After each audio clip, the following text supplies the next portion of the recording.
Bonjour et bienvenue sur notre première édition du podcast du Ciné Comète Club, donc à la Comète, à Châlons-en-Champagne. La Comète, c'est une salle d'art vivant qui héberge du théâtre et du cinéma et qui organise plusieurs activités comme donc le Ciné Comète Club, l'atelier critique et qui héberge aussi War on Screen, qui est le premier festival de cinéma de films de guerre de France. Aujourd'hui, nous allons parler de la salle des profs. Mein Sohn klaut nicht. Denn wenn er klaut, brech ihm die Beine. Willst du mich an meinen Namen nehmen? Hier werden ganze Existenzen vernichtet, bloß aufgrund irgendwelcher Vermutungen. Je m'appelle Adrien Vieux, je suis en terminale au lycée Pierre Bayen en spé et option cinéma. Et on s'était dit que ça pourrait être intéressant de chacun dire un film qu'on déteste et un film qui est notre plaisir coupable, on va dire ça comme ça.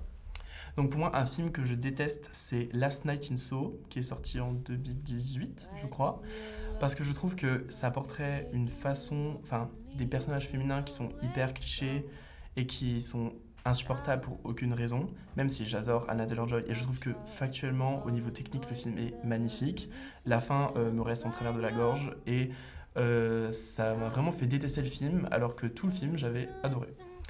Et donc ensuite, un plaisir coupable, c'est Shark Boy et Lava Girl,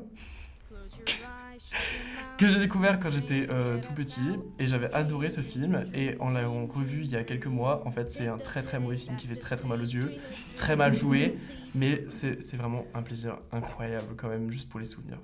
Voilà.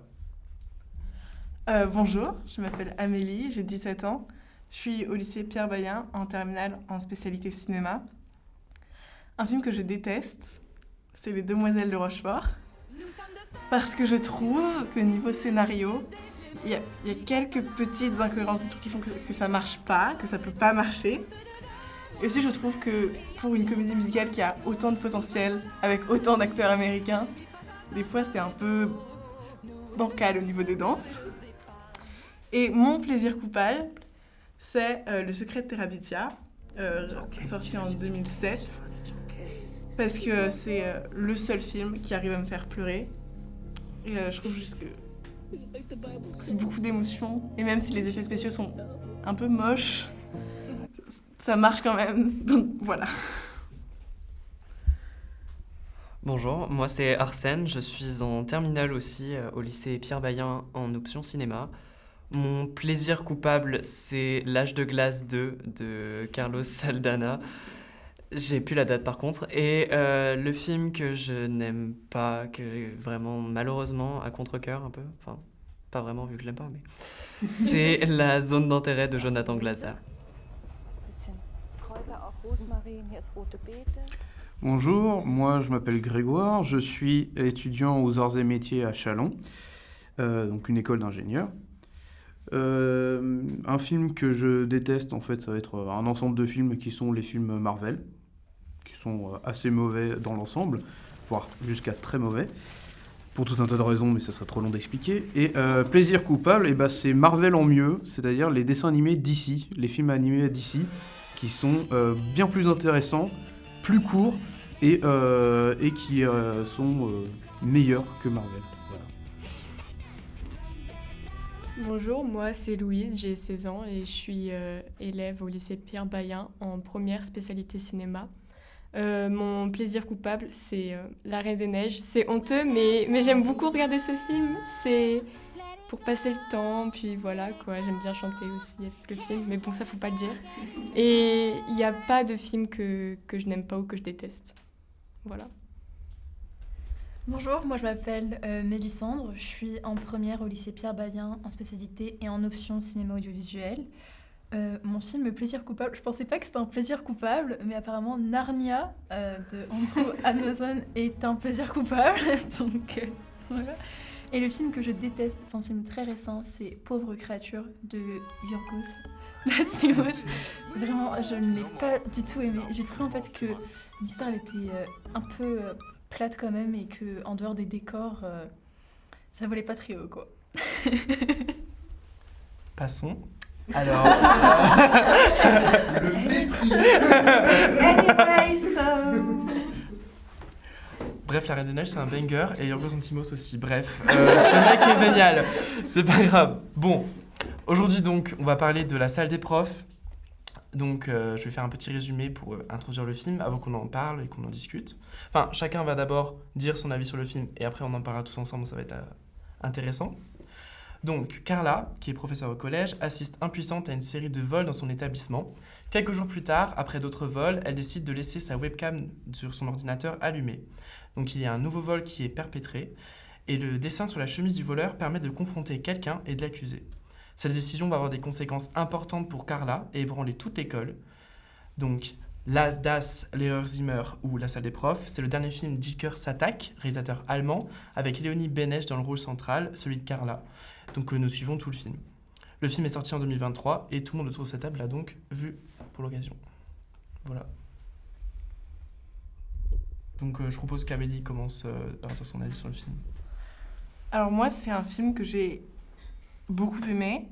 Ça fait partie de cette catégorie de films que j'aime beaucoup parce que c'est un film court et je trouve que du coup il va moins perdre le spectateur et on arrive vraiment à rester concentré et à vraiment être avec les personnages tout le long. Et ensuite, ceux qui sont à Bayen peut-être comprendront, mais il s'est passé quelque chose dans notre lycée qui fait que je pense qu'on peut s'identifier très facilement à ce qui se passe dans cet établissement. Du coup, c'est un film qui m'a beaucoup remué et que, de manière générale, j'ai beaucoup aimé. Alors, personnellement, j'ai beaucoup aimé le film aussi. J'ai bien aimé l'ambiance générale, le fait que ce soit des couleurs très douces et que les personnages parlent très doucement, généralement. Ça contraste énormément avec toute l'ambiance générale du film, que ce soit sonore ou même ce qui se passe au niveau de l'histoire. Et le personnage principal en lui-même, j'ai beaucoup aimé sa sorte d'évolution, que j'ai trouvé, oui, très passionnante. Pour ma part, j'ai aussi beaucoup apprécié le film, qui est un thriller qui change un peu de ce que j'ai pu voir par le passé, notamment sur le fait qu'il n'y a pas de conclusion, et ce qui en fait nous permet de concentrer sur non pas l'enquête, mais sur les personnages vraiment, et la manière dont c'est filmé permet d'encore plus se concentrer sur les personnages. Personnellement, c'est un film qui m'a énormément plu. Je dirais même qu'il est dans mon top 3 des films que j'ai vus. L'histoire, elle nous accroche du début à la fin. Il n'y a pas un moment où on s'ennuie. Il y a toujours une scène pour rebondir sur une autre scène ou quoi que ce soit. Enfin, vraiment, c'est un film où on ne s'ennuie pas et on tient jusqu'à la fin, jusqu'au bout, quoi. Pour ma part, du coup, j'ai aussi énormément apprécié le film. J'ai trouvé l'aspect psychologique de tout le film, donc par rapport aussi à ce qu'a évoqué Amélie, très intéressant. Et le fait qu'on soit vraiment très très proche des personnages avec les types de plans, ça m'a énormément touchée. Et j'ai trouvé que c'est le fait que la fin soit assez ouverte, enfin même elle est totalement ouverte, était très intéressant et que ça menait à une énorme réflexion. Je suis ressortie de la salle complètement chamboulée et j'ai fait que d'y penser pendant très très longtemps après. Donc pour moi, c'est vraiment un très bon film. Du coup, je vais conclure. Alors pareil, j'ai vraiment adoré le film. J'ai trouvé hyper bien mené sur beaucoup de points. Je trouve qu'au niveau technique, il n'y a vraiment rien à redire. C'est un thriller hyper bien fait. On est tout le temps avec elle de A à Z et on la lâche pas d'une semaine. On la lâche pas et surtout qu'en fait, c'est vraiment que quand elle est au travail, donc on est dans son métier plus qu'avec elle en tant que personne, ce qui est hyper intéressant. Et c'est ce genre de film où quand on lit l'histoire, le synopsis, on se dit mais comment est-ce qu'on peut faire un film là-dessus ? Et comment est-ce que c'est mené ? Et quand on voit le film, on comprend. En fait, le film est hyper intéressant avec une histoire hyper simple et qui est en fait assez trompeuse parce que le film va nous faire croire qu'il parle de quelque chose alors qu'en fait il parle de totalement autre chose et du coup c'est hyper intéressant. Et j'aime bien aimer aussi la façon dont on portrait le métier d'enseignant dans ce film qui est un métier assez compliqué et assez spécial en fait, et donc aussi tout ce qui est communication entre les collègues, j'ai trouvé ça hyper intéressant et j'étais à fond dedans et à la fin je suis ressorti de la salle pareil en me disant mais qu'est-ce que je viens de voir et pourquoi est-ce que ça m'a autant touché alors que je ne suis ni enseignant, ni parent ou quoi que ce soit, mais j'ai senti vraiment des trucs et il y a beaucoup de moments dans le film où j'ai vu des scènes où je me suis dit mais comment j'aurais réagi ? J'aurais pas du tout réagi comme ça, j'aurais réagi hyper mal et je trouve que l'actrice permet d'être hyper identifiable et c'est vraiment dingue. Voilà. Du coup, est-ce que quelqu'un aimerait genre rebondir sur les avis des autres quoi Amélie, du coup. Du coup, par rapport à ce que tu as dit, où tu te posais la question de comment tu pouvais t'identifier alors que tu n'étais pas enseignante, tu n'étais pas parent, tout ça.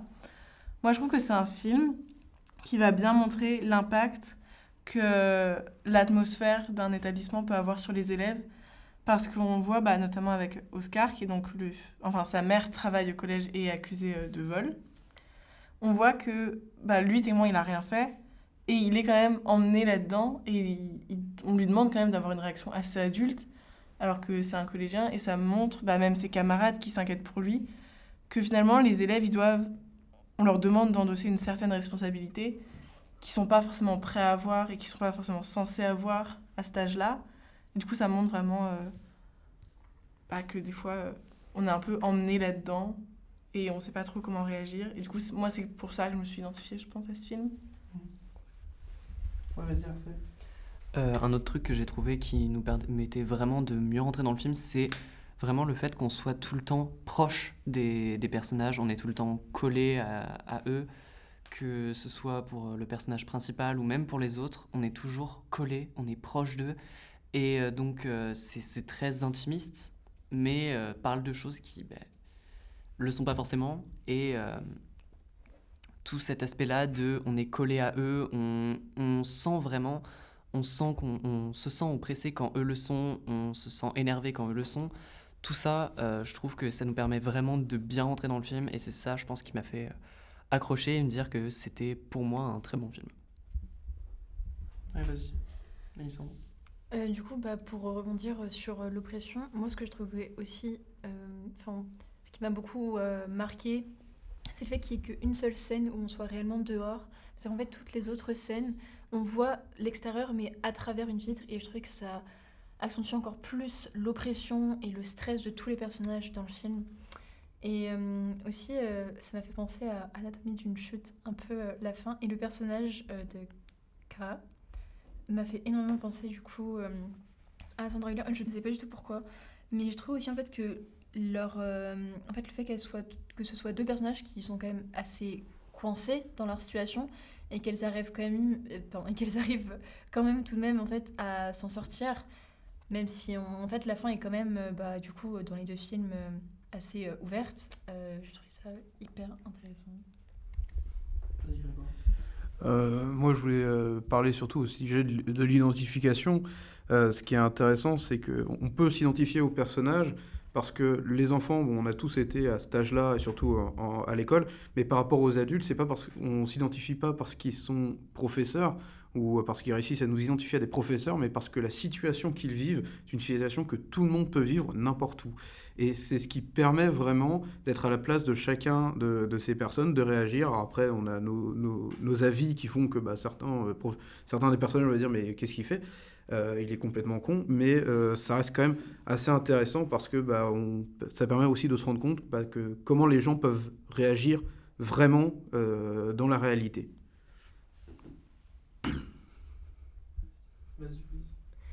Pour ce sentiment qui avait été exprimé auparavant de se sentir proche des personnages, moi je trouve que c'est accentué déjà par cette caméra qui est tout le temps sur l'épaule et qui suit les personnages en continu, et on a un peu l'impression d'être un ami imaginaire ou d'être un témoin, enfin d'être vraiment dans la scène et d'être juste derrière l'épaule de l'acteur ou de l'actrice, et je trouve que ça nous permet de encore plus ressentir les émotions du film.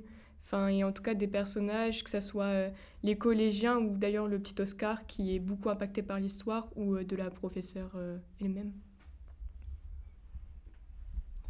Oui, en fait, il y a un côté hyper réaliste, en fait, où on est tout le temps avec elle et on la suit un peu comme un documentaire, mais sans prendre... Parce que des fois, dans un documentaire, on va prendre de la distance, mais on va peu prendre de distance avec elle, parce qu'on va tout le temps être soit derrière elle, soit en face, soit un peu de côté, mais tout le temps très proche.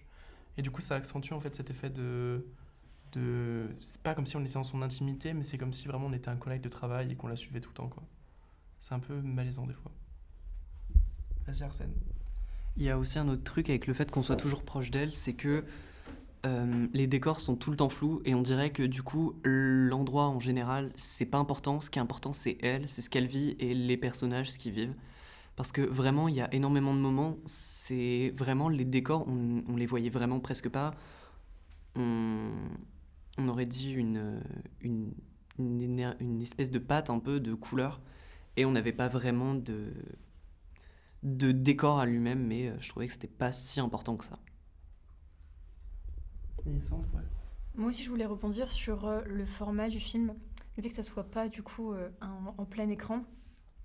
Ça rapproche encore plus, pardon, ça rapproche encore plus avec le fait qu'on est au centre de l'histoire et qu'on se concentre sur les ressentis des personnages et pas sur le vol en lui-même, mais vraiment sur tout ce qui se passe tout autour. Et je pense aussi ce qui est important dans ce film, c'est vraiment de se concentrer sur ce que les enfants peuvent vivre, mais sur aussi tout ce que ça engendre, le fait d'être prof, le fait d'être parent, en fait, des rôles de chacun.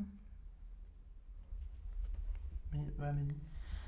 Du coup, moi, pour revenir un peu sur cette idée d'oppression qui a déjà été un peu amenée, je voulais parler d'une scène que je trouve splendide.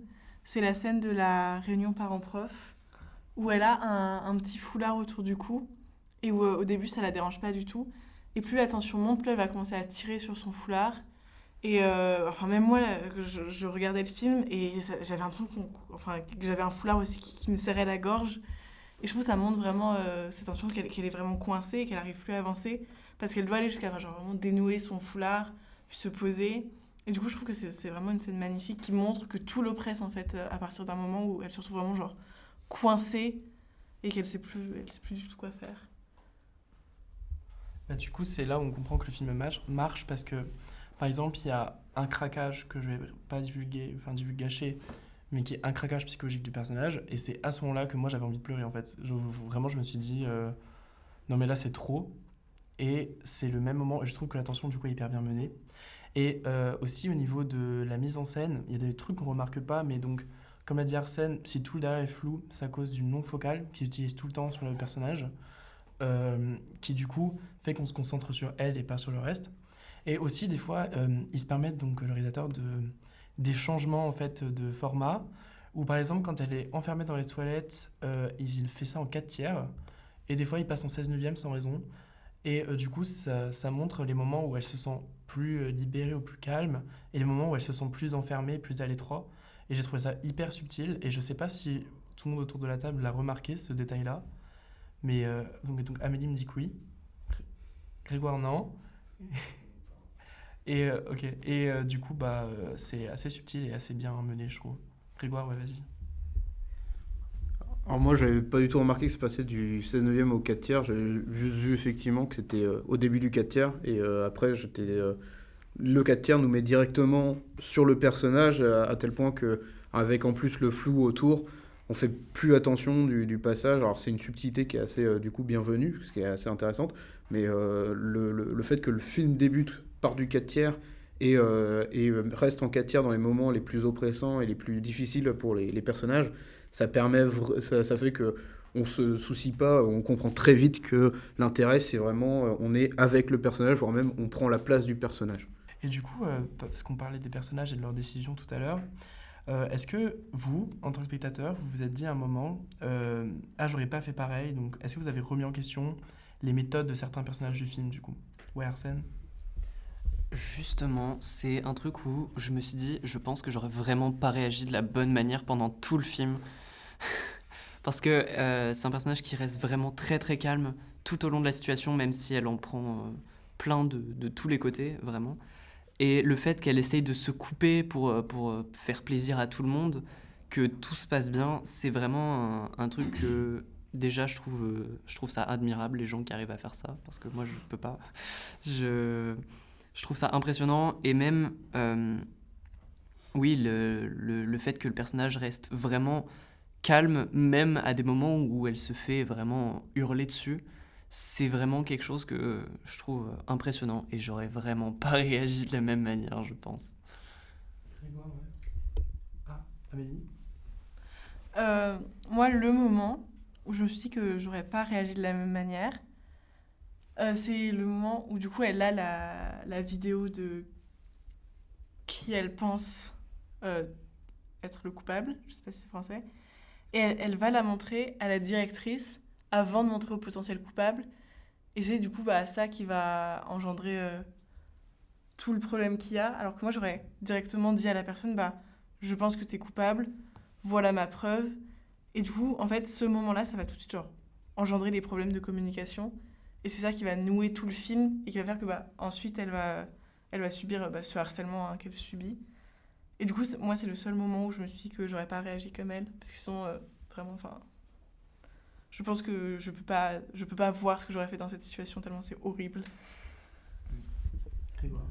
Moi, c'est par rapport à la scène du conseil de classe, avec les parents, de la réunion parents-prof, où effectivement, la femme qu'elle a accusée, qui est la mère d'Oscar, qui est un élève dans sa classe, vient pour l'accuser devant tout le monde. Moi, c'est quelque chose que je ne leur ai jamais fait. Effectivement, c'est quand même assez dur. C'est littéralement faire quelque chose, la jeter en pâture au public. Et surtout quand on voit les efforts qu'elle déploie pour essayer de discuter et de garder une communication et d'essayer de régler ça avec le minimum de problèmes, le minimum de personnes dans un calme. Et effectivement, c'est assez dur quand en face, il y a quelqu'un qui vient et qui te balance au lion, quoi. C'est pas agréable. Franchement, tout le long du film, on se demande comment elle fait pour rester aussi calme face à toute la situation, tous les personnages qui viennent, qui l'attaquent, qui l'agressent, etc. Rien que la scène où le petit jette son ordinateur dans l'eau. Moi, personnellement, on fait ça, je pense que vraiment, je pète un câble, mais je trouve ça vraiment fort. Elle garde son calme face à ça.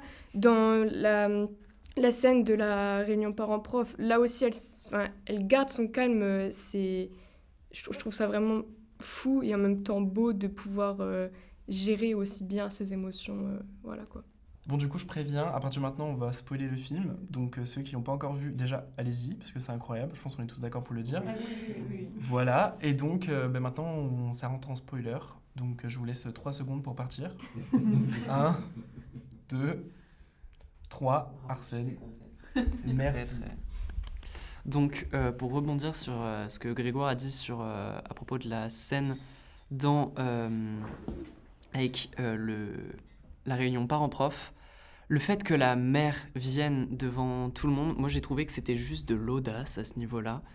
Que le fait que le personnage principal essaye de tout faire pour que ça reste en petit comité et que tous les autres personnages essayent de faire en sorte que tout le monde soit au courant, j'ai trouvé que c'était vraiment horrible. Et franchement, si je me retrouve à vivre ça un jour, je sais pas comment je ferais, mais vraiment, je pense pas pouvoir réagir de la bonne manière. Et c'est vraiment impressionnant. Moi, je voulais parler de la scène où il y a un peu un conseil de discipline par rapport au comportement d'Oscar. J'ai trouvé que le comportement de la prof, le calme qu'elle arrive à garder face à toutes les autres personnes qui sont contre ses idées, j'ai trouvé ça vraiment héroïque. Et même, je sais pas comment est-ce qu'on pourrait qualifier cette personne, je me rappelle plus de son nom, c'est la femme qui a les cheveux noirs et je pense que c'est juste une collègue. En fait, je ne sais pas vraiment si c'est une collègue une psychologue scolaire, non? Oui, je pense. En fait, et elle sait ce qui s'est passé et elle sait donc qu'elle se fait frapper par Oscar. Et rien que le regard qu'elles ont échangé, j'ai ressenti tellement d'émotions rien que par ce regard. C'était vraiment incroyable. Et en fait, le fait que... je trouve que ce conseil de discipline, c'est vraiment un élément central. Et je pense que c'est même la scène qui pourrait mieux représenter le film, je dirais. Parce qu'on voit du coup le point de vue donc, de la prof, le point de vue des élèves, le point de vue des parents et le point de vue en fait, de toutes les personnes qui veulent écarter le problème. Donc c'est-à-dire de tout le reste de l'administration. Ouais, mais du coup, cette scène, vraiment, je l'adore. Moi, je trouve que c'est une de mes scènes préférées. Mais moi, c'est ma préférée. Ah ouais, mais elle est incroyable. Justement parce que quand on la laisse parler, on lui demande... Il y a l'autre professeur, là, Thomas, je crois qu'il s'appelle, qui dit oui, est-ce que... c'est bizarre que t'as un bleu s'il t'a pas frappé, quoi. Parce qu'il veut la pousser à dire devant tout le monde que le gamin l'a frappé au visage. Ce qui est vraiment... ce personnage est détestable, je sais pas si vous êtes d'accord avec moi, mais je le hais de tout mon être. Le prof ou l'enfant ? Le prof. Ah. Et donc Carla dit non, personne ne m'a frappé de manière hyper sévère parce qu'elle en a marre qu'on lui pose la question. Et en fait, j'ai trouvé que ça montre vraiment bien à quel point c'est une bonne prof, mais surtout une bonne personne qui aime vraiment sans limite ses élèves et qui, même si on la frappe au visage avec un PC, quoi, eh ben, elle comprend quand même l'élève, elle comprend pourquoi et elle le défend jusqu'au bout de bec et ongle. Et voir tout ce conseil d'administration qui en fait se lègue contre un enfant. Enfin, c'est vraiment, ça catégorise en fait tout bien le film, genre vraiment bien. Et c'est profondément triste en fait. Louise, ouais. En fait, moi, cette professeure, je la vois un peu comme un dépôt de plainte humain. C'était que dans le film, en fait, tout le temps, tout le monde vient se plaindre à elle. Elle est le punching ball de tout le monde, elle est l'éponge émotionnelle de tous les personnages. Et je trouve ça super fort qu'elle... Enfin, ce personnage est incroyable, il n'y a même pas d'autre chose à dire sur ça. C'est que elle garde son calme face à tout le monde. C'est un peu répétitif de dire ça, mais c'est vrai. Enfin, quand on voit le film, on se dit, mais waouh, enfin, tout le monde se plaint, tout le monde vient la voir, tout le monde s'accuse. Et je trouve ça vraiment fou, moi, de réussir à être un peu une sorte de médiatrice au sein de toute cette école qui part en cacahuète, quoi. Oui, mais outre son personnage, effectivement, qui est assez... qui est excellent, qui est surtout comment dire, je vais pas dire parfait parce qu'il n'est pas parfait, mais qui s'approche, qui tend vraiment vers là. C'est surtout que tous les autres personnages sont aussi tout à fait humains et on peut tous les comprendre dans leur manière de penser, de leur manière de réagir. Effectivement, n'importe quel professeur aussi, ou n'importe quelle personne serait en droit de savoir ce qui s'est passé, ou aussi de montrer que effectivement, quand on parle effectivement de l'élève qui a frappé une professeure, c'est pas quelque chose d'anodin, et il n'est pas censé faire ça, même pour des raisons qui pourraient être bonnes pour lui, et qu'on peut comprendre de son point de vue. Et effectivement, on peut comprendre aussi que le personnage du professeur, qui est assez, peut être assez détestable, il veut que tout le monde sache que l'enfant a quand même frappé une professeure, ce qu'il n'est pas censé faire et ce que personne n'est censé faire. Mais je voulais rebondir par rapport à la figure de médiateur que Louise a évoquée. C'est vrai qu'elle a vraiment une figure de médiatrice alors qu'elle est elle-même au centre du problème et que, enfin, c'est pas elle qui a créé le problème, mais c'est elle qui a, entre guillemets, déclenché la situation. Oui, voilà, en fait, elle a tenté de le résoudre et par le fait d'avoir tenté, ça a créé toute l'histoire du film, quoi. Et en fait, vraiment, le fait qu'elle soit la figure de médiatrice, plus qu'elle soit au centre du problème, mais je trouve que ça crée une complexité au personnage. Et comme du coup l'a dit Grégoire, c'est pas un personnage parfait, parce que je pense qu'il n'existe pas réellement de personnage parfait, mais ça tend vachement vers là, je trouve. Je voulais juste réagir à ce que disait Mélissandre et du coup Louise sur cette figure-là, donc de médiatrice, etc. Sur le fait qu'en fait, quand on regarde, c'est la seule au début à avoir pris une vraie bonne et intelligente décision. C'est-à-dire que vraiment, il y a des vols qui se passent dans la salle des profs et leur première réaction c'est on va aller interroger les élèves et on va demander aux élèves de vendre les autres. Parce que la scène d'ouverture c'est ça, c'est littéralement les délégués de la classe qui sont obligés de vendre quelqu'un alors qu'eux ils en savent rien en fait. Et donc il y en a un qui choisit de vendre quelqu'un alors qu'en fait il ne sait même pas si c'est vraiment cette personne. Et donc il y a toute cette ambiguïté-là, où eux, ils vont fait toute l'administration et tous les autres professeurs ne font que de prendre des mauvaises décisions. Et elle a une décision intelligente, elle va se dire, je vais essayer de le prendre la main dans le sac.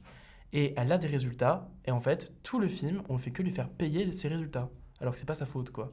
Et donc c'est hyper violent, alors qu'au fond, elle a eu une intelligence, mais maladroite décision, qui enclenche tout le film. Et donc, au début, on pense que ça va se passer sur les vols, mais en fait, non, le film dévie et nous parle de totalement autre chose, du métier de prof, etc., de ce lien avec les élèves, et c'est hyper intéressant. Arsène, ouais. Bah oui, pendant tout le film, c'est vraiment la seule qui utilise vraiment son cerveau pour essayer de faire résoudre tout. Et il y a une scène, je trouve, qui me fait vraiment penser à ça, c'est la scène du sorte d'interrogatoire qu'elle a pendant l'interview pour le journal de leur école.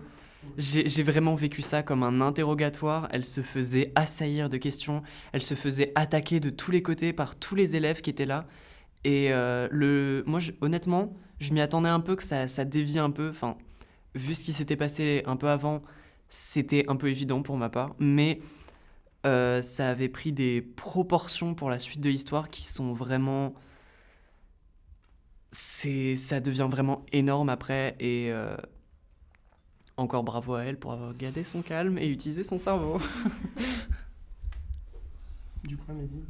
Moi, c'est pour revenir sur un sujet qui a été beaucoup abordé, c'est les problèmes de communication qu'il y a dans cet établissement. Parce qu'on dit, elle est médiatrice, ça.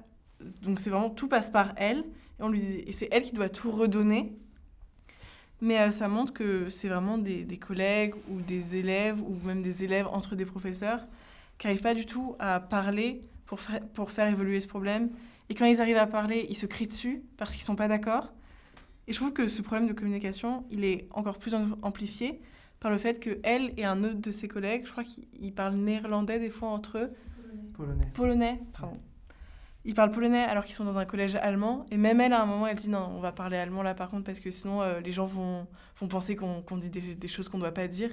Enfin, je trouve ça dingue quand ils parlent entre eux, ils soient obligés de parler allemand, qui n'est pas leur langue, pour pas qu'ils soient soupçonnés d'avoir des cachotteries. Ça montre que même sans les vols, il y a des petits soucis dans ce collège. Et du coup, j'ai trouvé ça très intéressant. Arsène ? Ouais, juste à propos de la communication, il y a vraiment aussi un gros problème de confiance du coup qui est brisé tout au long du film, parce qu'à partir du moment où il y a le début des vols et tout ça, parce que nous on arrive, les vols ont déjà commencé si je me trompe pas, et je me suis dit au début du film, ça va, la confiance va commencer à revenir, tout le monde ça va commencer à s'arranger. Eh bien non, c'est le contraire, et c'est dommage. Du coup, j'avais une question à vous poser, que je trouve super intéressante. On a plusieurs fois dit que la fin nous avait laissé un peu avec des questions, ou alors qu'on s'y attendait pas. Quelles questions, du coup, là, vous viennent en tête, après le visionnage, pour qu'on en parle ensemble et qu'on essaie de se répondre, ça peut être intéressant. Amélie ? Du coup, à la fin du film, Oscar, qui a été renvoyé temporairement du collège, revient. Il refuse de partir, et pour le faire partir, il y a des policiers qui vont le chercher et qui soulèvent sa chaise pour le faire sortir de l'établissement. Pourquoi ne pas prendre la chaise ? Oui, déjà, pourquoi ne pas juste prendre l'enfant et laisser la chaise au collège ? Mais aussi, moi, je me demandais du coup ce qui était arrivé à Oscar. Est-ce qu'il a été puni en dehors du collège pour juste avoir été emporté dans tout le drama dans lequel était sa mère ? Et du coup, moi, c'était ça ma question. Arsène ? Moi, ma question, c'était même, est-ce que c'est sa mère qui lui a dit d'aller faire ça, ou si c'est lui qui a fait ça de son propre chef ? Et si c'est lui qui l'a fait de son propre chef, bon, je pourrais comprendre, entre guillemets, mais si c'est la mère qui lui a dit d'aller faire ça, c'est un peu moins une bonne idée, quoi. Grégoire, ouais. J'ai pas tant de questions que ça, parce qu'au bout d'un moment, quand on comprend qu'on n'aura jamais le coupable, on n'aura jamais le coupable, donc on s'arrête de se poser la question de qui est le coupable. Mais surtout, ce que je trouve intéressant, c'est effectivement la question, est-ce que sa mère a voulu l'instrumentaliser ou pas ? Ce qui est assez flou, parce que parfois on se dit que c'est quand même une réaction qu'il pourrait totalement avoir naturellement, mais parfois on se dit aussi qu'il y a peut-être une petite influence. Mais sinon, pour en revenir sur la scène finale, où les policiers l'emportent, la scène est vraiment commence comme si en fait c'était ses camarades qui le mettaient en valeur, et du coup ça donne cette impression où la fin elle est très à double face, parce que d'un côté effectivement il est quand même en tort, et sur beaucoup de choses, sur presque toute la ligne, même s'il est une victime collatérale. Et de l'autre côté, effectivement, on le met en avant, on met en avant ses actes aussi de ce qu'il a fait, parce que c'est courageux de sa part, et ça permet, sa vraie question qu'on se pose, c'est qu'est-ce qu'on peut lui dire en fait, qu'est-ce qu'on peut lui reprocher, comment on peut vraiment essayer de faire en sorte que ce garçon aille mieux en fait. Louise ? Moi, j'ai deux questions. La première, c'est pourquoi on s'attaque autant à Carla comme ça ? Et la deuxième, c'est pourquoi la mère d'Oscar cherche autant à nier ce qu'elle a fait, alors qu'il y a clairement une preuve vidéo, et qu'il faut arrêter de surréagir comme ça dès qu'on est accusé, parce que c'est encore plus... ça fait encore moins innocent. Et du coup, moi, c'est un peu comme Arsène, c'est est-ce qu'elle influence son fils ou pas, ou est-ce qu'il le fait de son plein gré? Et voilà quoi. Mais du coup, moi, je pense avoir une réponse sur est-ce que la mère a demandé à Oscar de venir, etc. Parce que la scène juste avant, ou en tout cas une des scènes avant, c'est Carla qui est au téléphone avec la mère. Et elle lui dit, etc., que le gamin est revenu et que du coup c'est un problème, parce qu'il n'est pas censé revenir, parce qu'il est exclu. Et donc je pense que ça répond aussi à la question d'Amélie, dans le sens où il est plus censé revenir, donc à mon avis il va être exclu, et soit mis dans un autre établissement, soit il pourra plus retourner en coup de cas dans l'établissement. Sauf si, en fait c'est ça toute l'ambiguïté, c'est qu'on ne sait pas s'il va pouvoir revenir, mais vu la gravité des faits, et vu que le conseil carrément a dit non mais il reviendra plus, à mon avis, il ne reviendra plus, même si la prof a envie qu'il revienne, parce que c'est un élève qui lui tient vraiment à cœur, et ça se voit qu'il y a une relation un peu particulière entre les deux, malgré toute l'histoire avec la mère. Et donc, d'après moi, je ne pense pas que ce soit la mère qui lui a demandé de revenir, parce que du coup, ça gâcherait toute l'idée du film, c'est-à-dire qu'il revient de lui-même, et que c'est une résolution, en fait, le fait qu'il lui rende le Rubik's Cube, et que c'est une réconciliation entre la prof et l'élève, et c'est ça qui est important. Et donc, si elle lui a demandé de venir, je pense pas que le réalisateur pense que c'est ça qui s'est passé, parce que sinon, on perdrait ce sens-là de la fin du film. Du coup, je pense pas. Je pense que plus la mère n'a rien à voir là-dedans, parce que quand elle passe en vélo, elle la regarde à travers la fenêtre pour lui dire de venir ou quoi, et la mère ne vient pas, et elle part. Donc, je ne pense pas que ce soit grâce à elle ou à cause d'elle en tout cas. Mélissandre? Moi, justement, ce qu'on pourrait remettre un peu en question, c'est par rapport donc, à ce qu'a évoqué Louise, le fait qu'elle surréagisse énormément quand on l'accuse, mais quand son fils vient dans l'établissement alors qu'il n'est plus autorisé à venir, etc., et quand juste elle vient, elle voit son fils et après elle part, je trouve qu'il y a quand même une certaine incohérence et qu'on peut se questionner sur pourquoi est-ce qu'elle réagit de cette manière. Amélie? Moi, j'ai cru comprendre qu'elle avait réagi comme ça quand on l'a accusée d'avoir volé, parce qu'elle avait des problèmes d'argent en ce moment. La manière dont elle l'a dit, elle donnait vraiment l'impression d'être quelqu'un qui était en détresse totale et qui devait s'occuper de son fils et qui avait plus d'argent. Et du coup, ça peut expliquer, si elle l'a fait, elle surréagit parce qu'elle s'en veut, mais à côté de ça, elle avait cette idée qu'elle n'avait pas le choix. Et si elle l'a pas fait, elle a vraiment toute cette injustice qui la tape de... elle l'a pas fait, et en plus... elle se fait accuser de quelque chose qu'elle n'a pas fait, alors qu'elle souffre déjà d'une autre situation à côté. Mélissandre? Ouais. Tu pouvais le faire. Non, t'inquiète, vas-y. Moi, je pense qu'il y a aussi une énorme question d'injustice, parce que est-ce qu'il y a de l'injustice seulement envers Carla, ou est-ce qu'il y en a aussi envers la mère? Est-ce qu'il y en a aussi envers l'enfant? Je pense qu'il y a une énorme problématisation autour de l'injustice dans ce film. Je sais pas, qu'est-ce que vous en pensez? Vous pensez que c'est plus la mère, l'enfant ou la prof? Louise? Mais je pense qu'il y a une injustice aussi pour tout le reste du collège, pour les autres professeurs qui subissent aussi la situation et qui n'arrivent plus du tout à s'entendre, et pour le reste des élèves, par exemple du club journalisme qui essaye de faire un peu les policiers en cherchant des preuves, et les autres, par exemple les enfants de la classe d'Oscar, qui essayent de se rebeller et de montrer le soutien à l'enfant, mais il y en a qui sont pas trop pour et il y a des conflits qui se créent, donc voilà quoi. Moi, quelque chose que je trouve assez bizarre et qu'au début j'aurais pu prendre comme de l'hypocrisie, en fait je pense que c'est vraiment juste les rapports qui ont changé. C'est qu'au tout début du film, Oscar il se fait vraiment harceler par ses camarades parce que il participe, il est fort en maths, tout ça, et dès qu'il va au tableau, il se fait moquer de lui et tout ce qui va avec le harcèlement.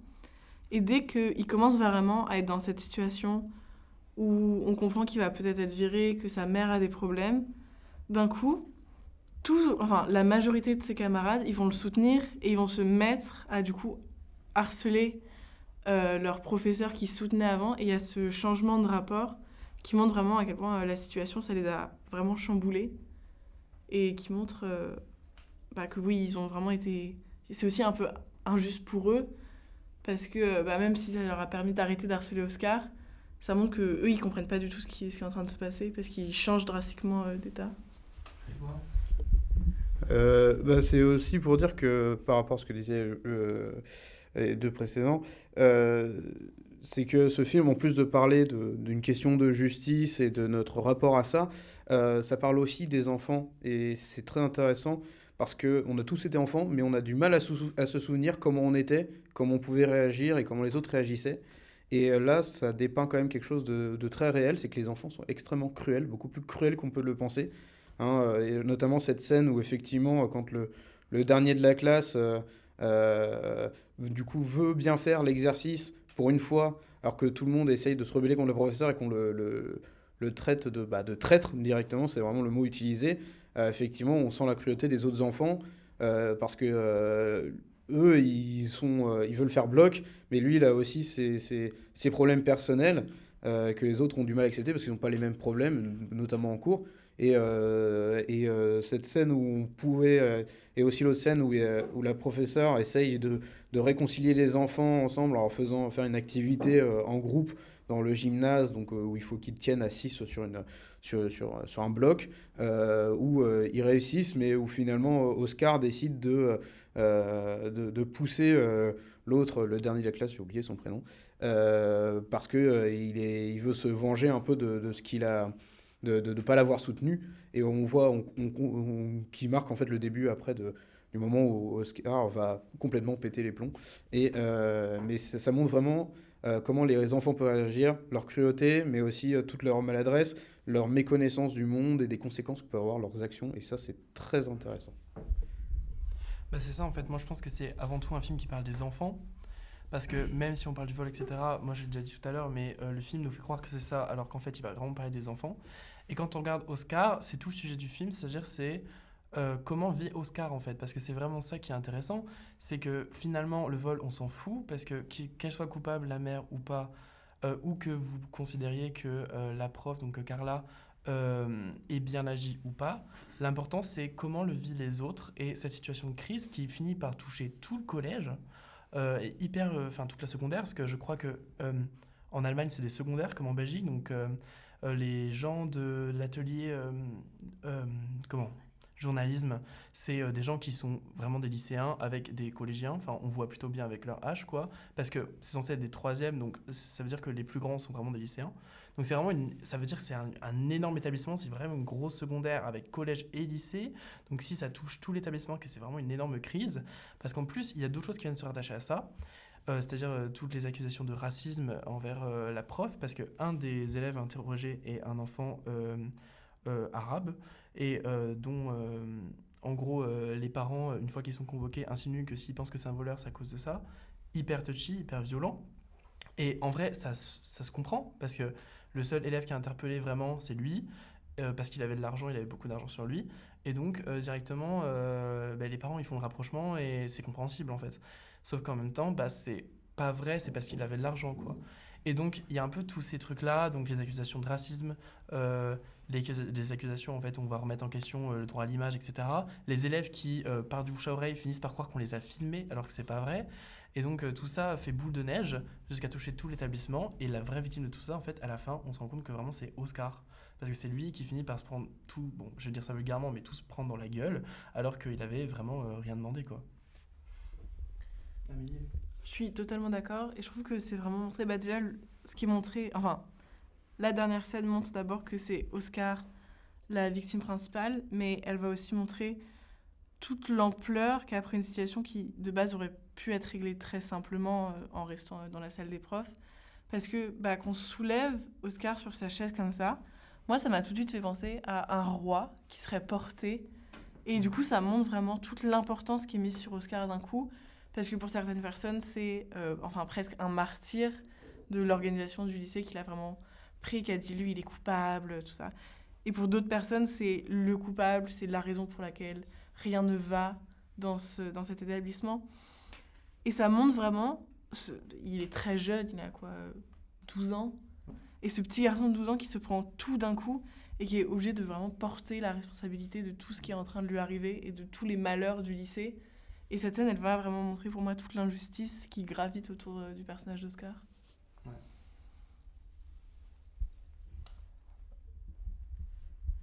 Du coup, j'avais une autre question qui est intéressante. C'est quoi votre scène préférée ? Avec Mélissa, on en a déjà parlé. Mais c'est quoi vraiment une scène qui vous marque, où vous trouvez que c'est vraiment une super bonne scène, quoi ? Louise ? La scène qui m'a vraiment marquée, c'est quand du coup la professeure rentre d'un coup dans sa salle et qu'elle va directement demander à ses élèves, à 3, à son top, d'hurler. Et tout le monde se met à hurler. Et elle, on voit très bien qu'elle hurle, mais pour expulser toute cette pression et ce stress qu'elle a, et je pense aussi cette injustice qu'elle ressent. Et les élèves n'ont aucune idée, et eux, ils rigolent en hurlant, et on voit du coup les deux parallèles, les deux ressentis différents. Et je trouve cette scène très puissante émotionnellement quand on la regarde. Donc du coup, c'est la scène dont moi j'ai 2 scènes préférées. Donc celle dont on a déjà parlé avec le conseil de discipline, et aussi la scène, surtout le plan où on voit donc la prof qui donne le verre d'eau à Oscar, et Oscar qui lui tend le Rubik's Cube de la même manière. Mais ça m'a tellement marqué, et j'ai trouvé qu'il y avait vraiment un symbole de, en fait, Oscar devait lui rendre une fois qu'il avait résolu la chose. Et en fait, je pense que pour moi, c'est comme si un peu le problème entre les deux, mais entre du coup la professeure et Oscar, était résolu, mais que le problème en général n'est pas résolu. Arsène ? Moi, je dirais c'est la scène où elle sort et elle voit quelqu'un avec la chemise qu'elle a vue sur la vidéo, et que on voit tout le monde autour. Enfin, elle se met littéralement à halluciner, et pour moi, ça peut pas être elle, quoi. Elle se met à halluciner, elle voit tout ça autour d'elle, et vraiment, ça montre à quel point le problème a pris une ampleur phénoménale dans sa vie ou même dans son travail. Et ouais, je pense que c'est ça là. Grégoire, ouais.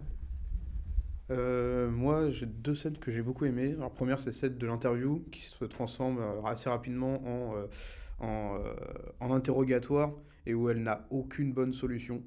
Parce que les élèves, on le voit, sont convaincus qu'elle est une menteuse, donc elle a rien pour se défendre réellement. Et l'autre deuxième scène que j'aime beaucoup, c'est à la fin, lorsqu'elle discute au téléphone avec la mère du petit Oscar, quand il est dans la salle et qu'elle déplace ses élèves. C'est une discussion où, pour rappeler rapidement, elle lui dit que elle peut pas rester là, etc. Et la mère, elle, répond que si il reste là, c'est elle a raté, elle n'est pas une bonne enseignante. Et là, elle a une phrase qui est très forte et que j'apprécie beaucoup, parce que c'est aussi véridique. C'est que dans ce cas-là, l'échec est commun. C'est-à-dire que elle n'a pas réussi à faire son boulot d'enseignante, mais effectivement, un enfant qui réagit comme ça, il y a peut-être une autre question, c'est se poser, c'est l'éducation que lui procurent ses parents, c'est aussi parce que les professeurs ne doivent et ne peuvent pas tout apprendre aux enfants, et c'est une part de l'éducation est aussi faite par les parents, ce qui est normal. Moi, pareil, j'ai 2 scènes que j'aime beaucoup, mais qui se regroupent un peu selon moi. C'est 2 scènes qui se passent en salle des profs. Et donc, il y a la scène où c'est un anniversaire, et du coup, ils distribuent des parts de gâteau, donc ça commence avec une ambiance très légère. Et puis d'un coup, on va reparler des vols et de la vidéo, et tout le monde va se retourner vers l'enseignante et va dire « Mais pourquoi tu nous en parles pas ? Pourquoi tu fais pas ça ?» Et du coup, d'un coup, elle donne sa part de gâteau aux élèves, et ça montre qu'elle en veut plus, et d'un coup, ça se resserre autour d'elle. Et c'est juste après qu'il y a l'interview d'ailleurs, où on voit que vraiment, elle n'a pas le droit de respirer, elle n'a pas le droit d'aller bien pendant 2 secondes. Et il y a aussi, après la publication du journal, et du coup de son interview qui a été modifiée en plus, il me semble, et où c'est à nouveau tous les profs qui disent, vraiment, qui l'accusent de la diffamation qui a été faite autour d'elle, elle aurait dû en parler, elle aurait pas dû faire ça toute seule. Il y a même une prof qui parle en l'applaudissant ironiquement. Et où, là, on voit vraiment que c'est le moment où elle en peut plus, selon moi. C'est le moment où vraiment elle se dit, elle en a marre. Et du coup, ça montre vraiment le craquage, les deux pour moi. Et du coup, j'aime beaucoup ces scènes. C'est le pompon sur la Garonne. Et du coup, moi, je vais dire 2 petites scènes, mais en fait, c'est 2 moments où j'étais émotionnellement hyper impliqué. Mais je pense pas que c'est factuellement les meilleurs moments. Mais il n'y a pas le moment où la prof rentre dans la salle, mais le moment juste après. C'est-à-dire quand elle sort, cette espèce de... En fait, la caméra la suit, elle marche hyper vite. Elle enlève le foulard et elle arrive dans les toilettes. Et elle utilise en fait le sac de la poubelle pour respirer. Et à ce moment-là, en fait, elle est filmée en plongée de manière hyper pathétique. C'est-à-dire que vraiment, elle est par terre, elle a le sac, etc. Elle respire. Mais franchement, ça se voit qu'elle se sent bien, en fait. Et elle m'a fait trop de la peine. Et vraiment, c'est un moment horrible. Et il y a aussi le moment où, du coup, elle rentre dans la salle des profs vide de nuit, qui est hyper belle d'ailleurs. Enfin, c'est hyper bien filmé. Et en fait, il y a son amie qui est là. Et c'est un moment où j'ai vraiment failli pleurer. Je crois que j'ai vraiment lâché une larme. Où j'étais hyper mal. Où là, elle pète un câble et elle se met à pleurer et elle la prend dans ses bras. parce qu'elle lui dit que ça va aller, etc. Et ça, le moment où elle peut respirer, enfin, c'est 2 moments où elle peut respirer, et je les trouve hyper bien mis en scène, hyper intéressants. Et en fait, c'est là enfin, je trouve que c'est des moments, des pastilles, où le film est beau, juste il est poétique, où vraiment juste on la voit qu'elle se sent mieux, et juste après on sait qu'en fait on va souffrir. Et du coup, on est là et on respire un petit peu, et c'est hyper bien mené, et juste après on souffre, et on est là et on se dit, ok, après coup on se dit, ah, en fait c'était hyper bien quoi, c'est génial. Louise. Pour rebondir sur la scène qu'Émilie elle a citée, où Carla se fait accusée de diffamation en pleine salle des profs. Moi, cette scène-là, elle m'a marquée aussi parce que on voit qu'elle est à bout, puisqu'elle cherche même plus à se défendre en fait. Elle écoute les autres lui hurler dessus et voir tous les professeurs se déchaîner et se plaindre et s'insulter entre eux, et elle reste un peu au milieu et elle cherche même pas à dire mais j'ai pas dit ça, ça a été modifié. Elle fait entre autres mais allez-y, parlez, mais c'est tout quoi. Enfin, je vous laisse quoi. Amélie. C'est vraiment juste pour revenir rapidement sur ça. Parce que d'ailleurs, il me semble que c'est son amie qui va dire au prof, mais enfin, laissez-la tranquille au bout d'un moment, vous voyez pas qu'elle en peut plus. Genre, laissez-lui juste 2 minutes pour qu'elle respire. Alors qu'elle, elle est juste là, elle est au milieu, et oui, elle prend tout comme ça, et elle a pas le choix en fait, elle doit rester là. Et justement, dans cette scène-là, il y a aussi le fait qu'il y a tellement de trucs qui sont enchaînés tout le temps, encore et encore et encore, que juste elle abandonne, et c'est vraiment le moment où elle a plus envie, ça se sent, ça se voit, elle est juste là, elle l'encaisse en fait, et juste elle, pas comme tout, enfin durant tout le reste du film, elle se défend, elle essaye de montrer que non, elle n'a pas fait ça, si elle veut faire ça, bref. Là, c'est juste, elle abandonne, elle laisse les autres faire, et c'est, je pense, le moment où elle est vraiment en train d'abandonner, et ensuite, il y a tout ce qui se passe avec... c'est après, avec Oscar, je crois, qui revient. Et il y a tout ça, et c'est ce moment-là, c'est vraiment... Elle veut plus rien faire, et ensuite, il y a ça qui se passe, et elle se dit, bon, faut quand même que j'y aille, et elle essaye de faire comme elle peut, quoi.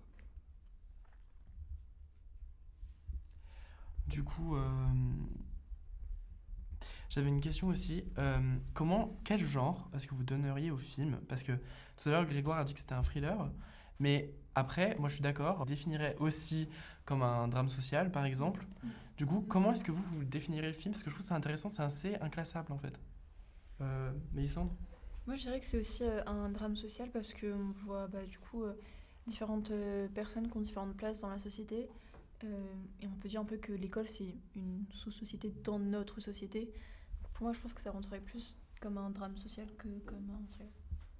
Grégoire? Alors j'ai dit thriller parce que c'était simplement comme ça qui était présenté sur les affiches, etc. Mais c'est quand même un thriller parce qu'on a quand même cette ambiance pesante tout au long qui est quand même caractéristique du genre. Et après, la plupart des films ont sont de plusieurs genres différents. Donc effectivement, c'est un thriller, drame social, mais je vois pas d'autres genres auxquels on pourrait rattacher parce que en fait, il est vraiment bien décrit par ces deux sous-genres-là.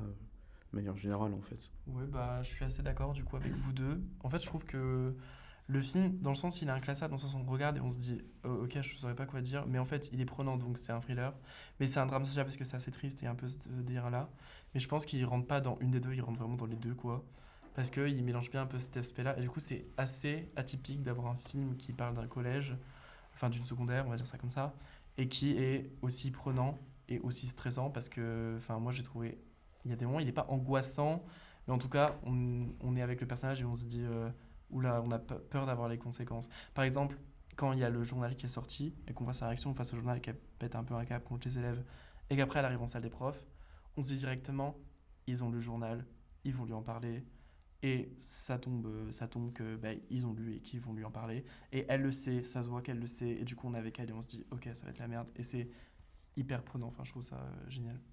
Amélie? Moi, ce qui fait que je le classe vraiment aussi dans cette catégorie de thriller, c'est que je me souviens, je suis sortie de la salle et il m'a fallu 5 minutes pour pouvoir souffler et j'ai senti genre vraiment mes épaules qui se baissaient d'un coup parce que j'ai passé tout le film crispée à me dire mais qu'est-ce qui va se passer maintenant, mais qu'est-ce qui va se passer, et dès qu'elle entrait dans une pièce je me disais non, on va lui en parler, et du coup genre, c'est un film qui nous maintient sous pression tout le long, où elle sursaute beaucoup de fois, elle entend des bruits, elle a peur alors que c'est une école, il y a des bruits, et du coup c'est pour moi thriller et drame social. Est-ce que la simplicité du plot de départ, quand vous êtes renseigné sur le film avant de le voir, a pu être un problème pour vous avant de le voir? Arsène, ouais. Mais en fait, moi, je m'étais pas vraiment renseigné sur le film, mais c'est surtout en regardant le début du film, je me suis dit, ça va être simple comme histoire. Enfin, je sentais qu'il y avait anguille sous roche et qu'il y avait quelque chose qui ça paraissait trop simple en fait. Tout paraissait trop simple et trop bien se passer pour que ça finisse aussi rapidement et aussi bien. Et ensuite, il y a eu tout ce qui s'est passé et j'en suis ressorti. Je me suis dit, bon, c'était un petit peu plus long que prévu. C'était un peu plus compliqué au niveau de l'histoire et un peu plus intéressant que je pensais.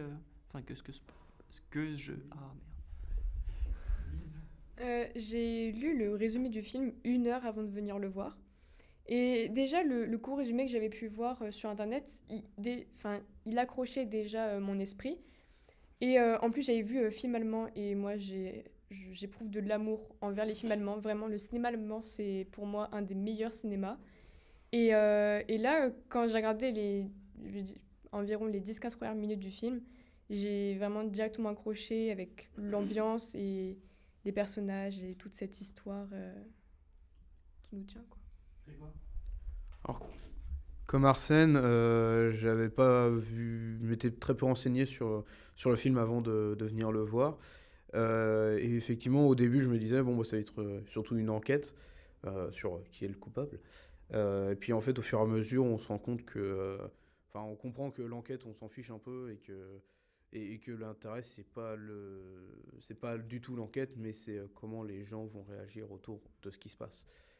Donc voilà. Amélie? Moi, j'aime bien le fait que ce soit vendu comme un film simple, parce que je trouve que des fois, il y a des films qui sont vendus comme étant un peu plus compliqués, un peu plus élitistes, et ça peut jouer contre eux, parce qu'il y a plein de personnes qui vont au cinéma juste pour passer un bon moment, et qui ont peur d'être totalement perdues devant un film qui serait élitiste. Et moi, je fais un peu partie de ces personnes où quand je vois qu'il y a un film qui est vraiment vendu comme étant réfléchi et tout, je me dis, je vais rien comprendre à ce qui se passe. Et du coup, là, le fait de me dire, ok, c'est simple, il y a un problème, ça se passe dans un milieu que je connais, où il va pas y avoir de métaphores que je vais pas comprendre, j'aurai au moins les grandes lignes, ça m'a un peu rassurée. Et du coup, je pense que c'est grâce à ça que j'ai pu beaucoup plus profiter du film que si ça avait été vendu tout de suite comme un thriller psychologique, des fois, tout ça. Mélissa? Alors pour le coup, moi j'avais pas du tout lu le synopsis, j'avais rien lu. Et en fait, ce que j'aime bien faire dans ce genre de situation, c'est juste par le titre me faire un peu une idée de ce que pourrait être le film. Donc du coup, ça de les profs, c'est un peu explicite quand même. Et je me demandais en fait ce que j'en avais parlé donc avec des personnes qui l'avaient déjà vu. Et je me suis dit comment est-ce qu'en fait on va pouvoir faire un film de ce genre. Enfin, comment faire un film tout entier sur une histoire dans une salle des profs. Et donc les 5 premières minutes, je me suis dit, ça a l'air intéressant. Et après, au bout, je pense vraiment de 15 minutes, je me suis dit, waouh. Et je me suis laissée emporter par le film. Et jusqu'à la fin, quoi, j'étais emportée. Et comme Amélie, il a vraiment fallu 5 minutes en sortant de la salle de cinéma pour que je me remette de mes émotions. Du coup, je voulais en parler un petit peu aussi. Moi, avant de voir le film, c'était celui pour lequel j'avais voté à l'atelier d'avant. Parce que j'avais juste vu... j'avais même pas vu la bande-annonce, j'avais juste vu en gros les gens... les avis et les étoiles et le synopsis. Et je me suis dit, ça a l'air hyper simple. Je comprends pas pourquoi les gens mettent d'aussi bonnes notes. Et j'ai pas lu les articles ni rien, juste j'ai vu les notes. Je me suis dit, ok, ça m'intéresse. Et en fait, dès que j'ai vu la première scène et la mise en scène, je me suis dit, ok, ça c'est un film que je vais beaucoup aimer. Parce que je trouve que le dispositif est direct... te permet d'être dans le truc et te décroche pas du truc, et même le montage, je trouve le découpage incroyable, les plans, etc., et le ping-pong entre les dialogues, parce que quand elle est avec des gens qui font des décisions et qu'elle doit parler bien parce qu'elle est en face d'élèves ou de parents, etc., mais qu'il y a de ses collègues qui font des décisions qu'elle n'approuve pas, elle a cette tchatch, je sais pas comment dire ça, elle a cette façon de faire du ping-pong en parlant aux élèves. Ouais, elle a beaucoup de réparties en disant « vous n'êtes pas obligé de faire ça ». C'était pas une bonne solution et elle parle hyper bien alors que franchement sa page je crois j'aurais hurlé en fait j'aurais fait non mais là vous agissez comme des débiles, arrêtez. Et du coup je la trouve enfin ce personnage du coup dès le début je l'ai beaucoup apprécié et j'avais hyper hâte de juste passer du temps avec elle et en fait je trouve que dès le début ça t'accroche, ça te lâche pas et c'est génial. Du coup, pour conclure, une dernière question. Moi, je voulais savoir en gros si après le visionnage, donc après avoir mûri et discuté ici autour du film, donc mûri votre raisonnement, c'est ça que je voulais dire, est-ce que vous en tirez une leçon, ou en tout cas une signification derrière le film? Pourquoi est-ce que le réalisateur a voulu faire ça, comme ça, sur ce sujet-là? Et qu'est-ce que d'après vous ça veut dire? Et je dirais en dernier pour moi ce que ça veut dire. Du coup, Amélie, vas-y. Pour moi, il y a deux choses. C'est d'abord, comme on en a déjà parlé, c'est vraiment la communication et le fait que des fois, il faut dire les choses comme elles sont et qu'on ne peut pas garder des non-dits quand une situation est en train de se dégénérer à ce point. Mais ça vient aussi, d'une certaine manière, critiquer les gens qui pensent qu'il y a une bonne solution pour chaque situation et qui pensent que si tu fais pas ça, tu fais mal. Parce que, surtout quand la situation est aussi complexe, il y a un éventail de solutions. Et du coup, ça montre vraiment cette ambivalence. Et c'est d'ailleurs cette ambivalence qui va créer tout le problème du film. Et du coup, pour moi, c'est un peu un film là-dessus. Arsène ? Moi, je dirais c'est autour vraiment beaucoup des rumeurs. Parce que la moitié du film se concentre sur ça. Sur le fait que, vu que personne ne sait rien, qu'il y a 3 personnages qui savent vraiment ce qui se passe. Et encore... il y a vraiment tout le monde qui essaye de savoir par des rumeurs et du coup c'est ça qui amplifie tout le problème qu'il y a dans le film, enfin sachant qu'il y a déjà un assez gros problème, ils font que rajouter une couche encore et encore et encore et même enfin ça critique même tout au niveau oui la communication même parce que il y a tellement un manque de communication ou une non envie de communication même que tout le monde essaye de s'imaginer quelque chose, de modifier quelque chose. Même s'ils savent que c'est pas vrai, ils essayent de trouver une vérité qui serait assez plaisante, assez palpitante même, pour être intéressante et pas juste quelque chose de décevant. Grégoire, moi, ça serait surtout déjà au niveau des enfants, du fait que on s'en rend pas forcément compte, mais un enfant c'est beaucoup plus complexe que ça en a l'air. Et deuxième chose, c'est un peu le contraste entre Carla et celle qu'elle accuse. Effectivement, il y a des règles. C'est peut-être aussi pour qu'on puisse vivre ensemble. Voilà. Moi, ce film, avec ce côté crise sociale, il me fait un peu penser à Juste la fin du monde de Jean-Luc Lagarce, qu'on étudie pour le bac. Et dans ce livre, c'est une crise personnelle, une crise familiale, et personne n'arrive à parler, à communiquer. Et moi, ça me fait penser à ça. Parce que dans ce collège, personne n'arrive à dire ce qu'il pense vraiment, et du coup, tout le monde se retrouve bloqué, et il y a une énorme crise sociale au sein de ce lycée, de ce collège, pardon. Moi, ça aurait été pour rebondir par rapport à ce qu'avait dit Arsène. Il a dit que pour lui, il y avait donc 3 personnes qui savaient à peu près tout. Parce qu'en fait, pour moi, personne ne sait tout parce que chaque personnage a des éléments, mais en fait, je pense que même l'histoire en entière n'a pas la solution. Et je pense que du coup, c'est beaucoup plus complexe que ça et que chaque personnage donc, a une partie de l'histoire et que même en fait, chaque partie qu'il possède, chacun mis bout à bout, ça fait pas en fait le résultat pour moi de l'histoire. Et je suis d'accord avec Louise, on peut vraiment le rapporter du coup à Juste la fin du monde.